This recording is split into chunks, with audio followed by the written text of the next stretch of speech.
Hello and welcome back to McClaren Performance for an episode today about Erling Haaland. He's a fantastic player, but what is it about him that makes him so good? Because I think it's something that a lot of people aren't talking about. What makes him so good as well, I think it's something that we can all apply to whatever we do. I really think what makes him so good, it really is founded, like it always is, in that psychology. Like everybody, I've known of Erling Haaland for a few years now, seeing what he's been doing at Dortmund. And obviously, he's a fantastic player. He's a great player, a great goal scorer. And everyone says he has that potential. He's the next kind of Ronaldo, the next kind of Messi. He's up there with some of the best of the best, or at least he will be in the next coming years. But what really made me want to make this video and talk about Erling Haaland, talk about him on the podcast, is just recently really seeing these two games that he's just been in. One being the Community Shield, and then the other being his first game of the Premier League season. In both games, you could argue there's a bit of a contrast in performance. In the Community Shield against Liverpool, he did not finish his chances. I think there were two or three, when I watched the highlights anyway, clear, very good chances for him that he didn't take. And contrast that to his game against West Ham, taking his chances, being fantastic, winning that penalty, getting that second goal also, and coming off the pitch thinking really wanting a hat-trick. So yeah, between the two games, there was a bit of an inconsistency with regard to performance, with regard to result. But what interested me so much really, just from watching, I could really see there was this consistency in mind, this consistency in mentality of how he approached what he was doing. And that's something that really intrigued me more so than it has other players in the Premier League. So in that sense, I couldn't really quite put my finger on it, but I knew it's something I wanted to talk about because there's something there about him that is different from the usual football player. And it's something that when people are talking in around football, they haven't really quite put their finger on what that is. A lot of people talk about his character, his personality, and yeah, it's certainly different. He's very outgoing, but also he's very introverted also at the same time, very quiet, very introspective. And that's a really interesting contradiction. And don't get me wrong, one thing that helps him massively is his physical capabilities. He's so big, he's so physical. You've seen him against Robertson, against Liverpool. He can just shove that defender away. These people aren't a problem for him, but he's also got that pace as well. Traits, qualities that are really fantastic for a striker. So we can't take that away from him. Having that talent, that natural kind of ability, it helps so much to have that. But there has to be underlying reasons for why somebody becomes like that, why somebody becomes so good. We always have that natural talent, that natural ability. All of us have a talent in something at least. But what makes us different from others, what makes us a Erling Haaland, a Ronaldo, is the foundations underneath that, the thought processes, the cognitions that run our everyday life and make us ultimately do the work that we're supposed to do. And the one thing that stands out to me, just watching interviews and seeing him talk, doing just a bit more research on him, and I mean this in the nicest way, he's so simple. His thoughts, the way he talks, just everything about him. I don't see a very complicated person or someone who at least doesn't try and make things more complicated than they already are. He approaches things in a very simple way. Multiple times, interviewers have asked him what he wants to work on, what does he think he needs to improve on, and every time, straight away, I need to improve in everything. It's everything that I can improve on all the time. It's something that we call in psychology a growth mindset, really having that idea all the time of building and improving on everything. That's not being result orientated, that's not wanting to win. Everyone asks him, what are the targets for this season for regards to how many goals you're going to get? He might be lying, he might not, but he kind of really implies that he doesn't have a target, but he can certainly say straight away, I need to improve on everything that I do. And for me, that is a real focus on process more so than it is result. And you can see how that comes to fruition when he's playing, say, a Community Shield game where he doesn't quite get that goal at the end of the day, but is willing to smile about it, because he understands his own process of what he's doing. He understands how good he is, and he understands his own mind really and how to progress from that. You see that then when he plays West Ham, and he carries on doing what he does, and he gets the result at the end of it. And it comes from a consistency in mind and a simplicity in mind also. And that might seem like a really small thing, but I think we lose a lot of players because of that. I think a lot of players don't get that result they want, don't get the goals that they want, and overthink or don't think enough about their own process to then correct that and carry on moving forward consistently. And they get swept up in having bad runs, in having good runs, having periods where they play well, suddenly periods where they play badly. But for me, from Erling Haaland, I can see someone who is always going to be consistent. Not consistently necessarily going to score every single game, but is consistently going to provide 7 out of 10, 8 out of 10 performances, because it comes from a place of real simplicity in how he thinks. That simplicity is also awareness. He knows exactly what he can do and what he can't do. If he has 5 bad games in a row, he'll still know exactly what he can and cannot do and have an unbelievable awareness of that. And that's such a difficult thing to have. When players have bad runs, when we have bad runs in life of anything, we often lose perspective on reality, get bogged down in the negative aspect of things and not really realise how good or bad we are at certain things. I think Manchester United is a good example of that, a team at the moment who has suffered quite a lot for different reasons. And you can see the players there really have a different and a skewed perspective on how good they actually are. I think Marcus Rashford is a good example, a player who is really good, but I don't think he can see that in himself at the moment.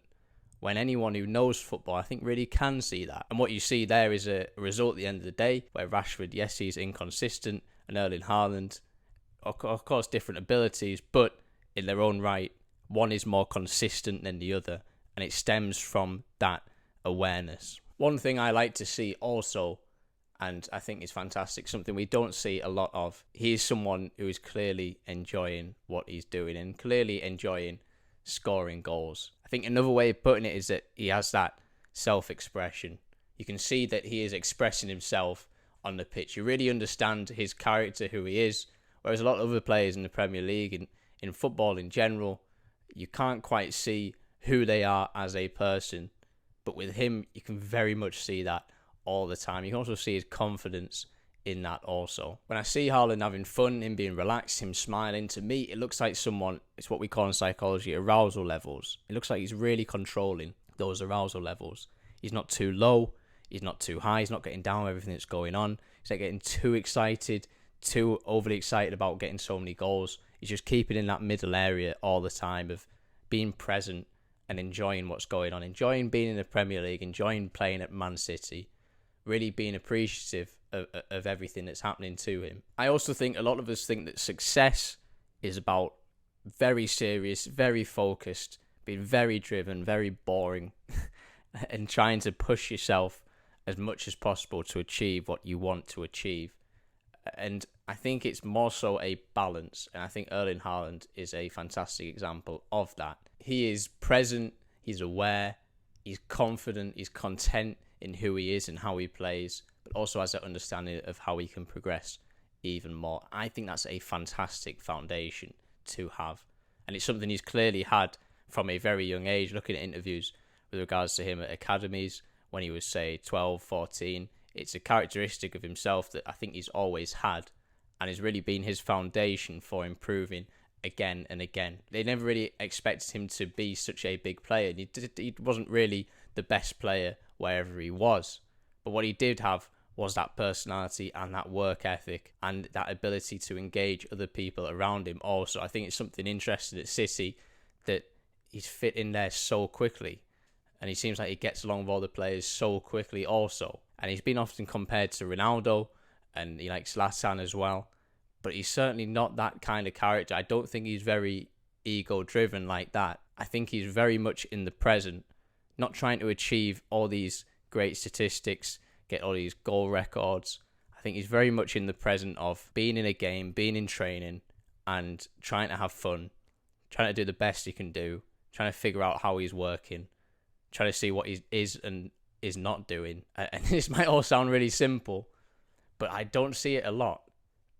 And when I do see it, those players, those people, turn into fantastic whatever they do. To me, he also has this incredible awareness of how he can change his own perception of what is happening around him. There's a great interview that he did with Shearer, and Shearer's saying about how when he missed chances, when he didn't score in a game, he had these sleepless nights, couldn't stop thinking about it. It really brought him down.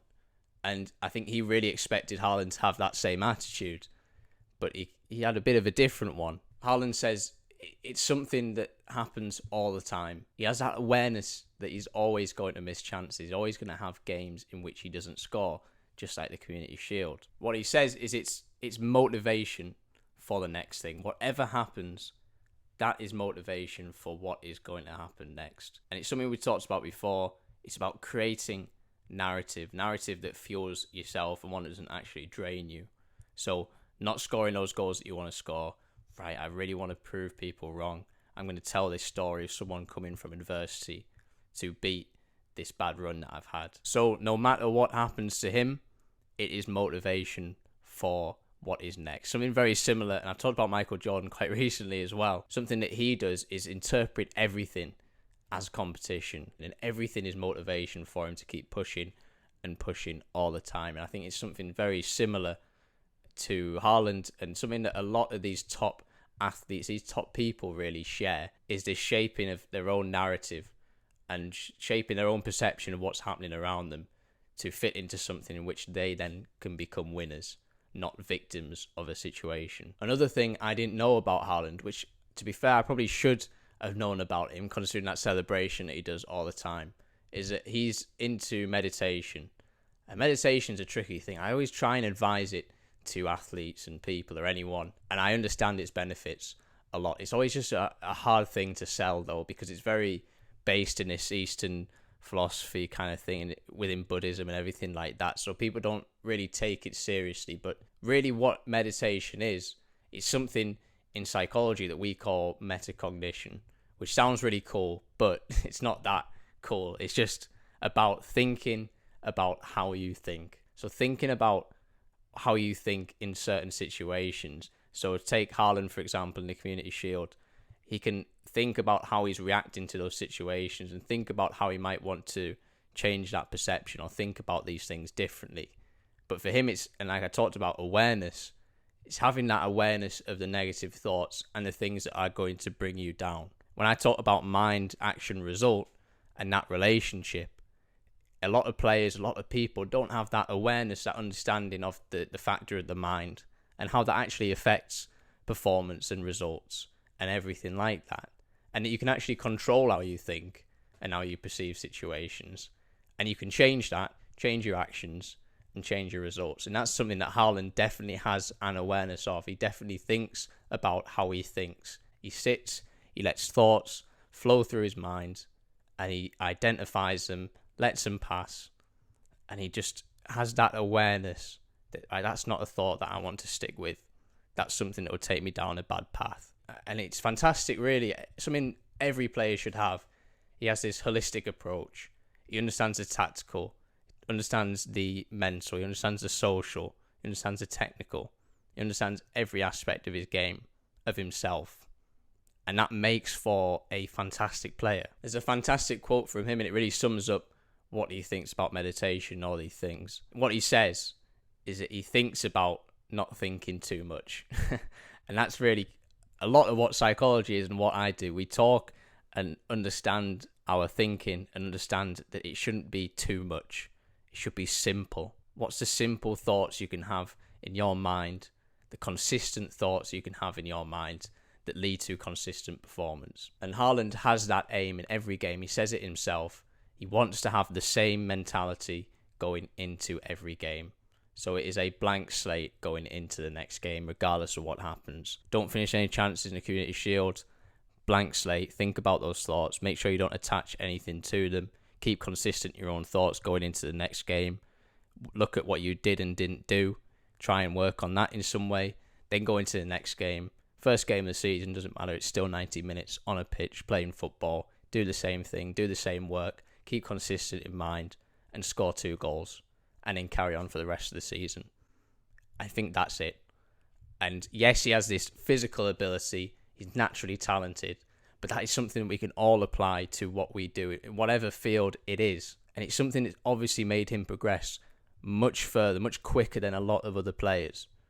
It's psychology. It's very important. So for me, it's 3 things that you can take away from Haaland, from Erling Haaland, a fantastic striker, and how he approaches what he does. For one, he has a fantastic awareness of everything, awareness of how he's thinking, how simple he's making his thinking, awareness of how he performs, what he's good and what he's not good at. And he's keeping all that simple, keeping all of that in his own mind and progressing forward. Secondly, he's having fun. He's smiling, he's joking, he's being his own self. He's self-expressing on the pitch. He's just doing everything that he wants to do. In that sense, again, it's all very simple. But what he's doing is he's controlling those arousal levels. He's not too low. He's not too high.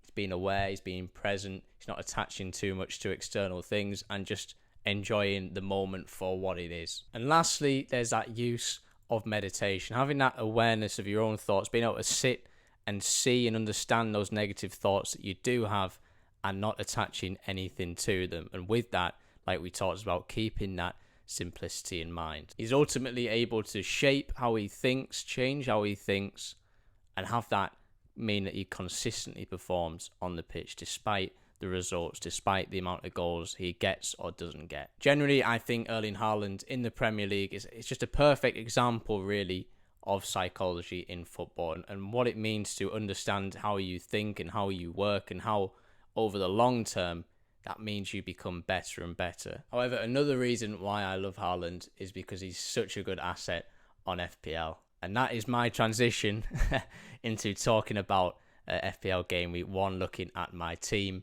seeing what they're about this week, and yeah, seeing which players did well or not. So, as you can see, this week I scored 73 points, which isn't too bad.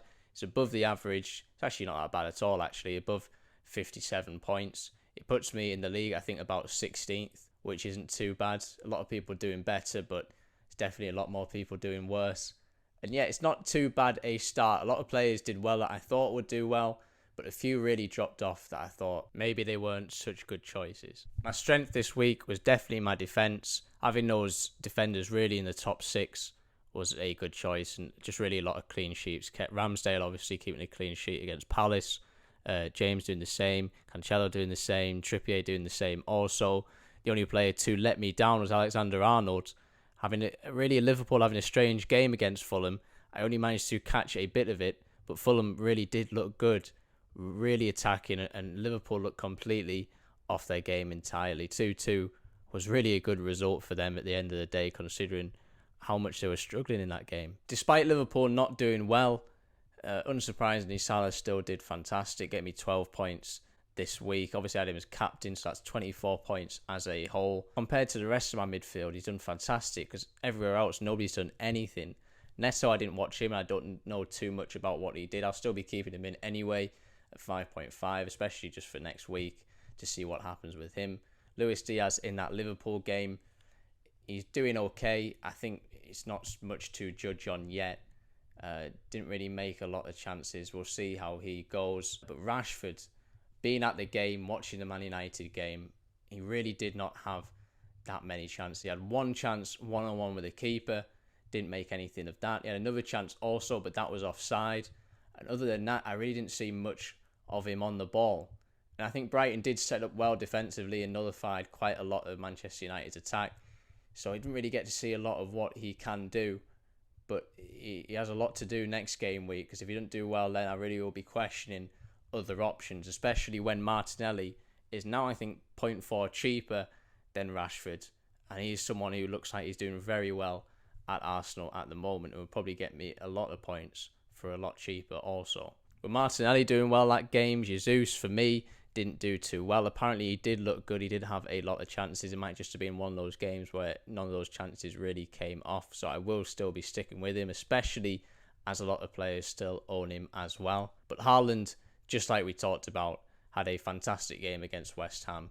I think West Ham, especially playing them at home, I think that is a really tough first opening fixture. And for him to score 2 goals just in that, in the pressure of the first game also, I can't see him slowing down. I think he will be fantastic this season for the reasons I really talked about in this episode, and I'll be keeping him on for as long as possible. Ultimately, that's put me at 16th place in our league. That's 9 points from the top, which isn't too bad, especially at the start of the season.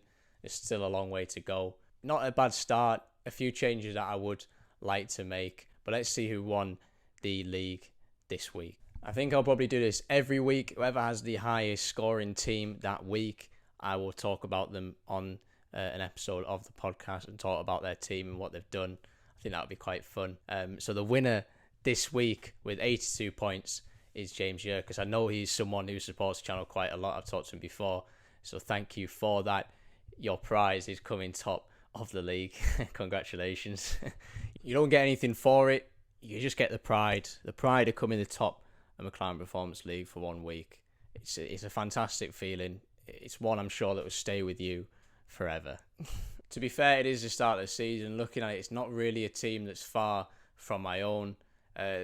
Some main differences really: double Arsenal defence, which has turned out quite well this week, especially having Zinchenko. Definitely a good option that I never really thought of, and someone who's definitely looking like they're going to be really good going forward this season. So he's definitely someone I'll be looking at. De Bruyne, obviously a really good option. He's too much money for me to get in, really. He's also one of those players also that he doesn't really do anything when I have him in. I think there's money better spent elsewhere, but obviously it served you all right this week. And especially with Haaland, I think he will be getting those assists quite a lot. So he'd definitely be a good option. It's just there's a lot of options at the moment at a very high price, and I kind of rather go for them. I think the only weak spot in the team is Malaysia, a Man United player that didn't even start. For one, the Man United player in defence, even I'm not taking that risk. But you went for it anyway. Didn't really pay off. I don't know if he's going to be starting going forward. I don't think he will. That might be something you might want to change out. But who am I to say? I'm not top of the league, so what do I know? But overall, yeah, it's a good team and it's a well-deserved first place. For now, I should say, because I'm definitely going to be climbing up that table and catching up. And that is everything for this episode. Thank you for watching and listening. Let me know your thoughts on Erling Haaland. Seems I've got a lot of Man United fans watching and listening. They probably don't like that I'm talking about City's superstar striker, but I think there's an interesting conversation to be had there, and something I'm sure you lot can comment and add to. Also, what do you think of Erling Haaland? Why is he such a good player? What do you like about him? What do you not like about him? Anything you want to comment, let me know. If you could like the video, if you could subscribe, if you're listening, make sure you give a review on Spotify, on Apple, on Google, whatever it is that you're listening to it from. And yeah, that's it. Thank you for watching and listening, and I'll see you again on Friday.